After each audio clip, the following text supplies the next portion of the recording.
तो आइए इस वीडियो में हम लोग आरपीएफ एसआई 2024 में आए हुए प्रश्न को सॉल्व करेंगे। तो आपको प्रश्न यहाँ स्क्रीन पर दिख रहा होगा कि प्रश्न पूछा कैसा है। ठीक है, प्रश्न में ना तो सर का पता है ना पैर का पता है और प्रश्न को सॉल्व करने बोला है। तो ऐसे प्रश्न को कैसे कम समय में सॉल्व कर सकते हैं वो भी हम लोग सीखेंगे। सबसे पहले आप प्रश्न को पढ़िए।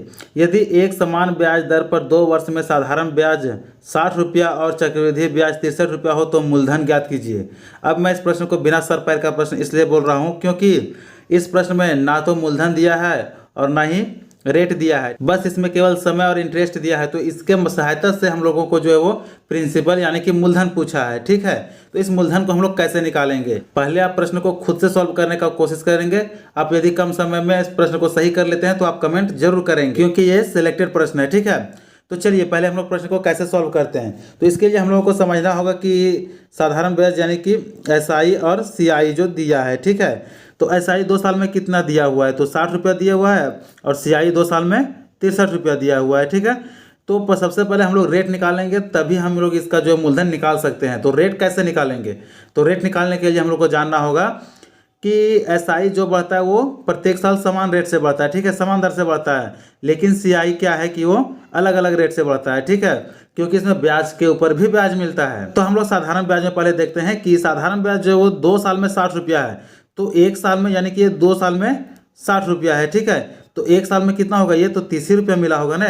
और चक्रवृद्धि ब्याज भी 1 साल में साधारण ब्याज यानी कि ये 30 रुपया ही मिलता है। ठीक है, अगला साल जो है ब्याज के ऊपर ब्याज मिलता है, लेकिन पहला साल जो है दोनों में सेम मिलता है। तो ये बात पता होना चाहिए। ठीक है, कि पहला साल में एसआई और सीआई दोनों बराबर मिलता है। इसके बाद जैसे जैसे समय बढ़ते जाता है उसके बाद सीआई में भी वृद्धि होते जाता है। ठीक है, क्योंकि उसमें ब्याज के ऊपर भी ब्याज मिल जाता है। तो सबसे पहले हम लोग रेट निकालेंगे, रेट निकालने के बाद ही इसमें मूलधन निकाल सकते हैं। तो रेट निकालने के लिए करेंगे कि दूसरा साल में यहाँ पे 60 मिला और यहाँ पे ये 63 मिला है। ठीक है, तो कितना मिला है, इससे 3 ज़्यादा मिला है। ठीक है, यानी सीआई 3 मिला है। तो हम लोग रेट निकालेंगे तो जो 3 ये एक्स्ट्रा मिला है वो कितने पे मिला है, ये जो 30 है उसके वजह से मिला है ना। तो 30 तो पहला साल में मिला था। ठीक है, लेकिन दूसरा साल में भी तो 30 मिलना चाहिए, क्योंकि देखिए सिंपल इंटरेस्ट में 30 मिला तो ये मिल करके 60 हुआ, लेकिन इसमें 30 मिल करके 60 हुआ और इस 30 के ऊपर भी ब्याज मिला जो कि मिल करके ये 63 हो गया। ठीक है, तो रेट निकालेंगे कि 30 एक्स्ट्रा मिला और वो कितने पे मिला, ये 30 पे मिला। ठीक है, अब परसेंट निकालने के लिए इससे हम लोग 100 से गुना करते हैं। ठीक है, तो चलिए जो कटता है उसे हम लोग काट देते हैं। ठीक है, ये 0 से ये 0 कट गया,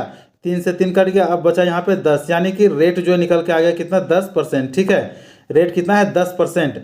और अब ये आप लोग को पता होना चाहिए कि मूलधन अपने आप में जब भी होता है तो हमेशा 100% होता है। ठीक है, यानी कि 100% का वैल्यू निकालेंगे तो हमारा मूलधन निकल करके आ जाएगा। ठीक है, तो रेट यहाँ से 10% निकल के आ गया। ठीक है, और यही 10% की वजह से जो उसका ब्याज बन रहा है 30 रुपया। ठीक है, पहला साल 30 बना, दूसरा साल भी 30, अगला साल भी 30 बनेगा। ये सिंपल इंटरेस्ट में, यानी कि 10% का वैल्यू कितना निकल के आ गया है, यहाँ से हम लोग निकाले तो 10% का वैल्यू 30 आया। ठीक है, तो हम लोग इसे निकालेंगे 100% का वैल्यू, चूँकि मूलधन कितना होता है अपने आप में 100% होता है। ठीक है, तो इसे हम लोग 10 से गुना करेंगे, तो इसे भी 10 से गुना करेंगे।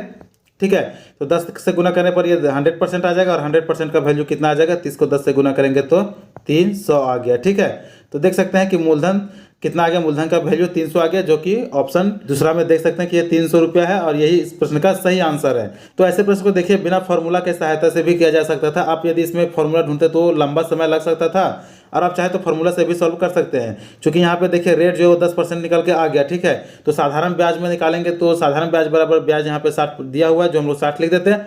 मूलधन नहीं है तो मूलधन पी लिखते हैं, गुना में रेट, रेट यहाँ पे 10% है तो 10% लिख देते हैं, और समय 2 वर्ष का तो 2 लिखते हैं, 100 से भाग देते हैं, वैसे सॉल्व करते तो वैसे भी आता है, लेकिन समय काफ़ी लगता है और ऐसे करने पर समय का बचत हुआ, जहाँ में समय बचाना काफ़ी जरूरी होता है। तो उम्मीद है कि आप सबको ये पहला प्रश्न अच्छे से समझ में आ गया होगा, और यदि ये प्रश्न समझ में आए तो चलिए नेक्स्ट प्रश्न को आप सॉल्व कीजिए।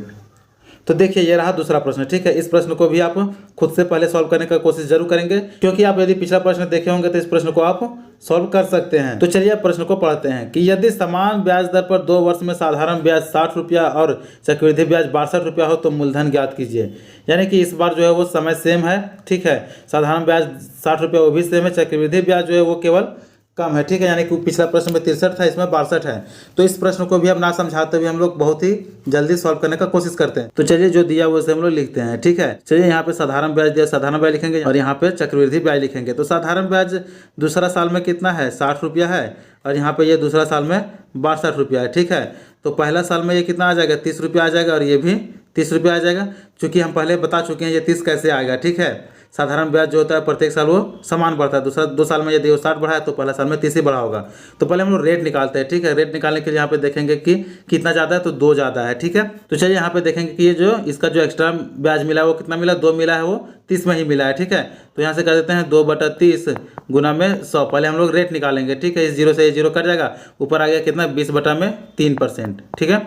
20/3% ये रेट निकल के आ गया, ठीक है, यानी R बराबर। अब इस प्रश्न में भी क्या है कि मूलधन निकालना है, ठीक है। तो मूलधन पहले बताएं कि अपने आप में 100% होता है, ठीक है। चलिए यहाँ पे देखेंगे कि 20/3% है, ठीक है। देखेंगे कि 20/3% के बराबर कितना दिया हुआ है, 30 आया है, ठीक है। तो यहाँ से हम लोग 30 लिख देते हैं। उसके बाद इसे हम लोग 100% बनाएंगे, तो 100% बनाने के लिए इसे 15 से गुना करना पड़ेगा, ठीक है। तो चलिए इसे हम लोग 15 से गुना करते हैं। तो 15 से गुना करने पर ये 3 × 5 = 15, 5 20 बार में 100 आ जाएगा, ठीक है। तो इसे भी 15 से गुना करना पड़ेगा।